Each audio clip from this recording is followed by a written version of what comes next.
What's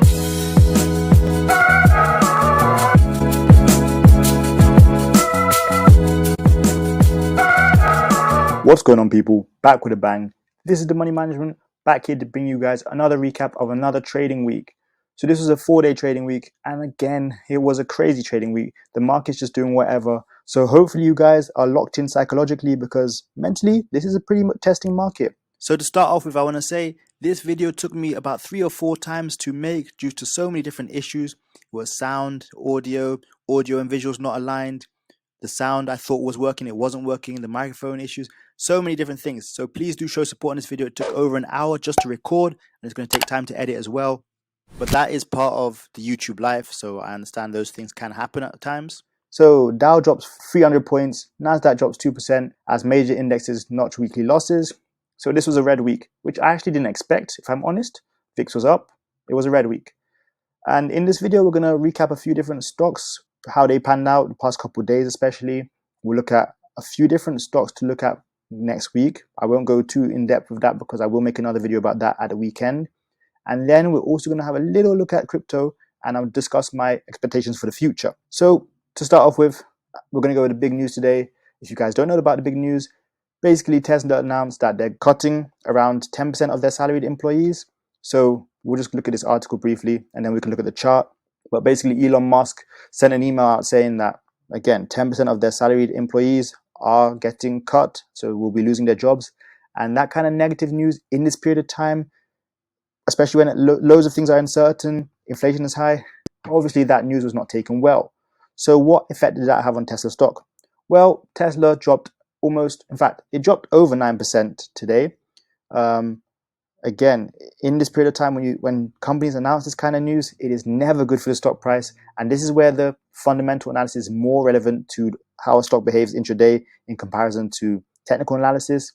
But yeah, I'm not going to read each and every line of this article, but just think about Tesla's forecast for this year. They probably didn't expect this kind of thing to happen. Again, people losing their jobs is never a good thing. It's never positive for a stock.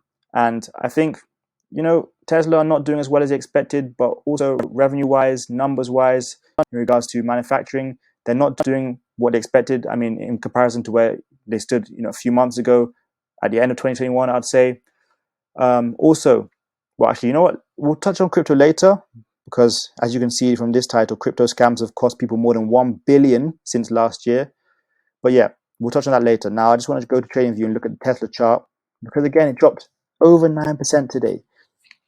And I'm going to do a little bit of technical analysis as I discuss the fundamental analysis as well. So Tesla, symbol TSLA, if you don't know that already, you should by now. It is nearing $700. Well, in fact, it closed the day at 703, and I believe it is now at $700 after hours. But we're going to look at the 5-minute chart so you can get a better look. Okay, so it's 7:02 now after hours. So 5-minute chart kind of shows us what happened. Tesla started the day pushing up to around 742 before selling off all the way down to just over $700. My next price target is 689. That could easily happen next week.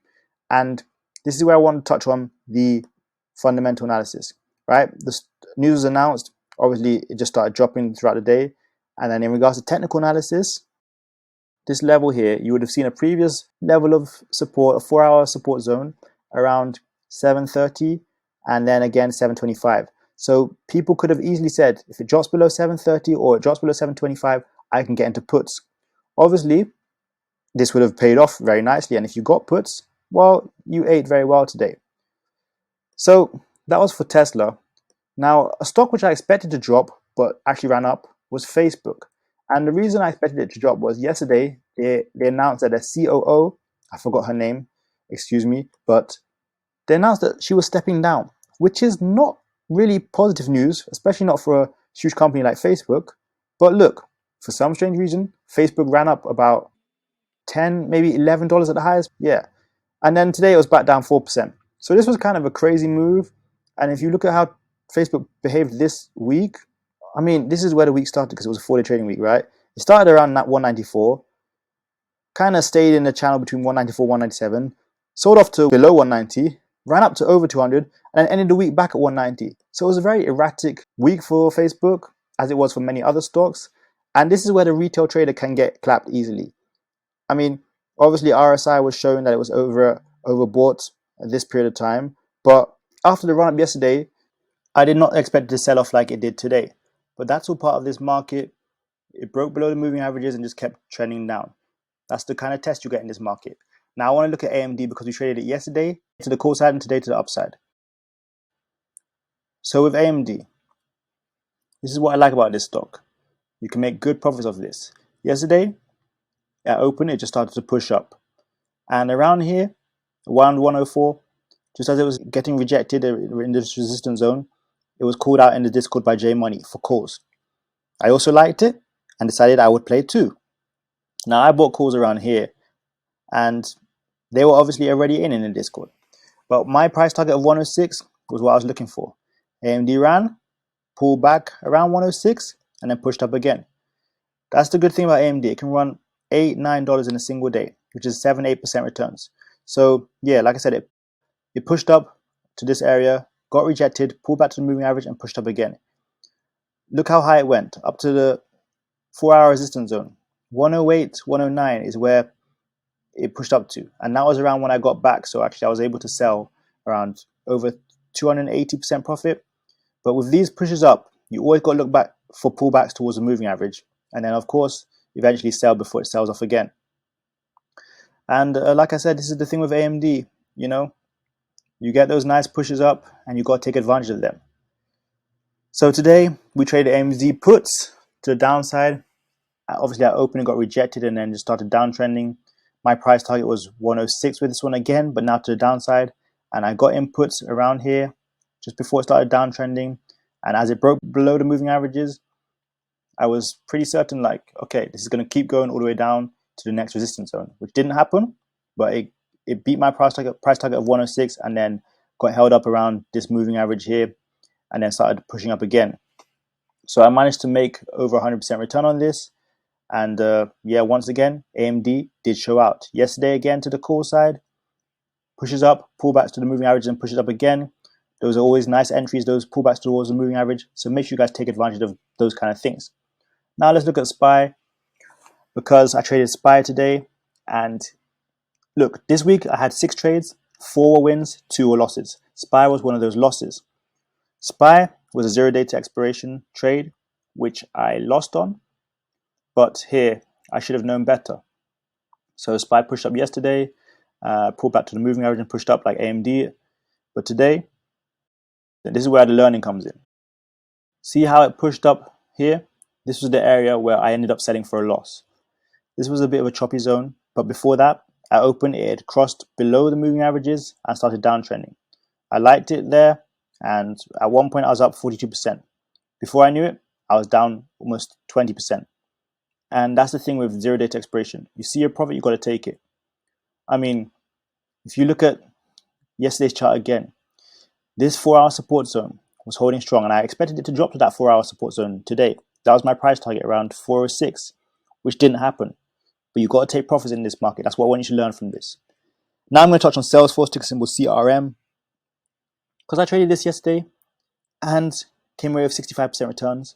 But in theory, I could have come home with almost 600% returns. Look at that chart. Look how it pushed up yesterday. Honestly, it was crazy. We made great gains off this in the Discord. And I'm just going to zoom in so you can see it a little bit better. Check this out, guys. So it opened around 177, 178, and just started uptrending, bouncing nicely on the 21-day moving average before pushing up to highs of 190. I had a price target of 182 for this, and it blew that out of the water to make sure our calls were deep in the money. This is where I sold, around 183. It was just a little bit below there, right, before that zone. And yeah, like I said, almost 600% returns on CRM if I had held all the way. Now let's touch on crypto, because I did mention I want to touch on crypto today. Crypto has suffered in 2022. Even though it's only down about 7 or 8K, Bitcoin at least is down about 7 or 8K since the year begun, crypto overall has suffered. Look, let me show you guys the daily chart so you guys can see this a little bit better. So again, crypto this year. Bitcoin in January was around 46K, right? Now it's 29K. It's sold off so much since then. And to get back to the highs of November when it was around 68, 69K, we've got a long way to go, over 50% to go. So I am saying that crypto long term, I like it. But short term, it looks like people are starting to slow down with the investments in crypto. There's not as much hype as there was this time last year. Same goes for Ethereum. Look at 1.7K. Not like when they were saying it's going to 5K by the end of 2021, although it did get pretty close, to be honest. December was at 4.7K. But yeah, we're back to the levels where we were at around June last year. So about a year ago after the huge sell-off. So we're at a similar situation again, a huge sell-off. And now we're at 1.7K in Ethereum. We can also look at Litecoin. I like looking at Litecoin. $62. Remember when people were hyping this and saying, yeah, I got in Litecoin at $300. Now it's, 380. Well, now it's 62. It's kind of horrible, isn't it? Look at AVAX as well. 23 was at 150. Let's just check Solana. But it does seem like people are not investing in crypto as heavily as they were last year. There's a bit less hype. Of course, $38. Jeez, this was at 250. I remember that well.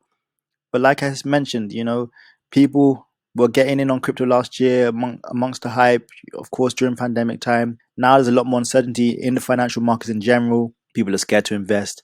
People don't want to throw their money at anything risky. They want to invest in what's certain. But hey, we can just look at a couple stocks I'm looking at next week. I'll honestly just tell you guys, it's a lot of the usual stuff. Apple, here we go. I want to see if we can push back up to the 145 and then 152 level. We're looking at ExxonMobil. We're going to go on into more depth on this one on Sunday again. ExxonMobil, we're looking for that $100 price point after maybe a pullback towards 97. We're going to look at AMD. I remember with these stocks, Apple, you can look at SPY. AMD, you can look at QQQ, NVIDIA. ExxonMobil, you can look at MRO, etc. AMD, we're looking to see if we can get back up to that $110 mark next week. That is my price target. And interestingly enough, guys, Walmart is still on the radar. $125. I'm still looking for that 129 and then 133 price point next week. But like I said, there'll be another video uploaded this weekend after I'm back from my travels. I will try and upload one in regards to the stocks I'm looking at going into next week. As always, the full watch list will be available in Discord. So make sure you guys come and check out the Royal Trading Academy. We're killing it in there. We made a lot of gains this past week. Again, 4-day trading week, it didn't matter. We killed it. Also, make sure you guys check out the Stock Option Starter Pack. That will teach you how to find your own plays, your own trades, understand calls, puts, the Greeks, terminology, all that kind of stuff. And lastly but not least, check out all the different links in the description. If you do want to invest in crypto, there are links there to Coinbase, to Celsius, to other platforms. If you do want to check out my Robinhood link, it's there in the description below. And overall, guys, thank you guys so much for watching today's video. This video did take me 3 or 4 times to record due to sound issues, due to the sound and the visuals being out of line, all sorts of reasons. I don't know what happened, but either way, we got the video done. If you're hearing me now, we got the video out, and that means once again, please do show support. This video did take a lot of time to create and edit, but thank you guys so much for watching this video. That is it from me. I got money to making, you've got money to making. See you guys next time for another video. Peace. Game over.